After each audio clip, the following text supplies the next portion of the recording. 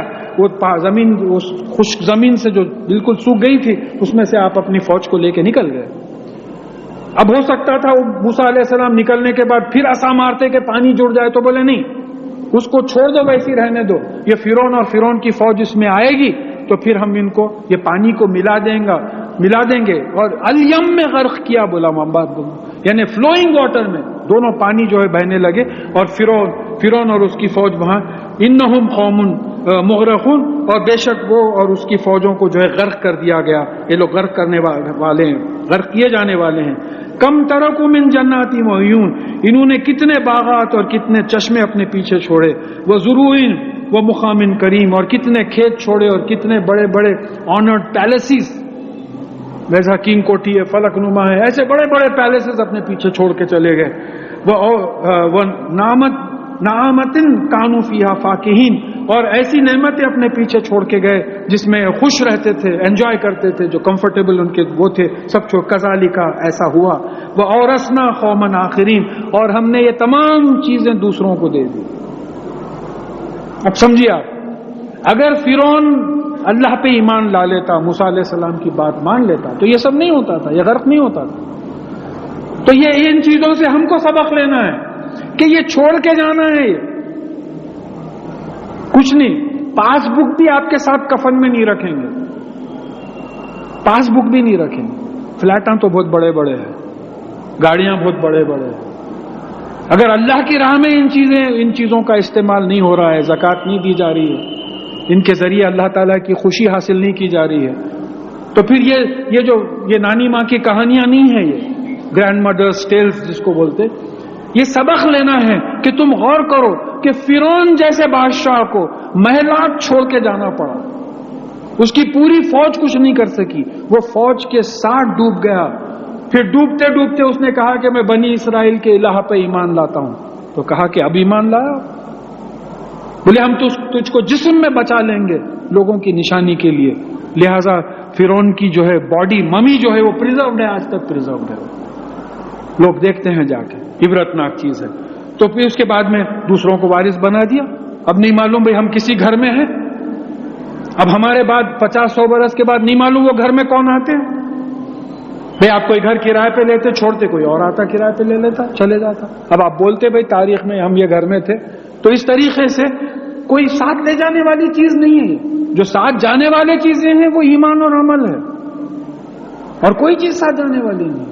کپڑے رہ جائیں گے، پراپرٹی رہ جائے گی، بیوی بچے رہ جائیں گے، کب تک روئیں گے؟ دیکھیے اس دن تو ایسا معلوم ہوتا ہے کہ یہ بچی مر جاتی ہے آج روتے روتے، زیارت کے دن ہنستے بیٹھی ہوئی ہے، جوک سنا رہی بابا کی زیارت کے دن، ختم ہو گیا. تو یہ غم منانے والے بھی احکامات بھی ہے، 3 دن سے زیادہ غم نہیں منانے کا.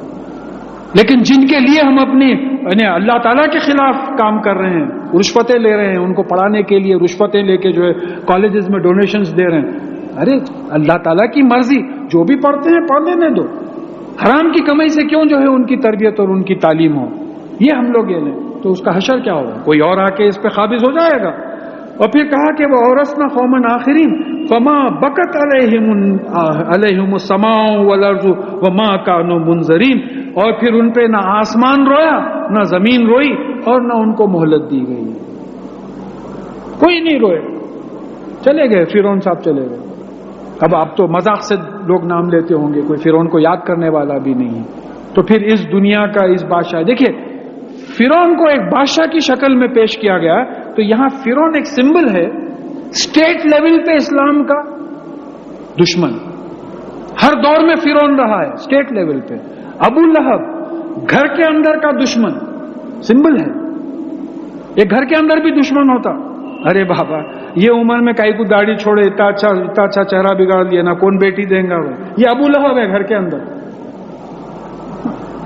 ابھی سے نماز، آج اتنی دھوپ میں جا رہے ہیں نماز کو، نعوذ باللہ. ہمارا ایک وہ ہے، کون سا خدا بولا؟ بولتے اللہ معاف کرے گا. یعنی ہماری جو بول چال کی زبان ہے روزمرہ کی، تو پھر یہ بات یہاں کرنا کہ ان کو مہلت بھی نہیں دی گئی، اتنا بڑا بادشاہ اس کو مہلت نہیں دی گئی، اس کی فوج کو مہلت نہیں دی گئی، تو پھر ہم کو کیا مہلت دی جائے گی؟ تو بس اللہ تعالی ہم کو ہمارے متعلقین کو اس حیات الدنیا کی ناجائز زینت سے جو ہے بچائے رکھے، جائز زینت سے کوئی نہیں روکا۔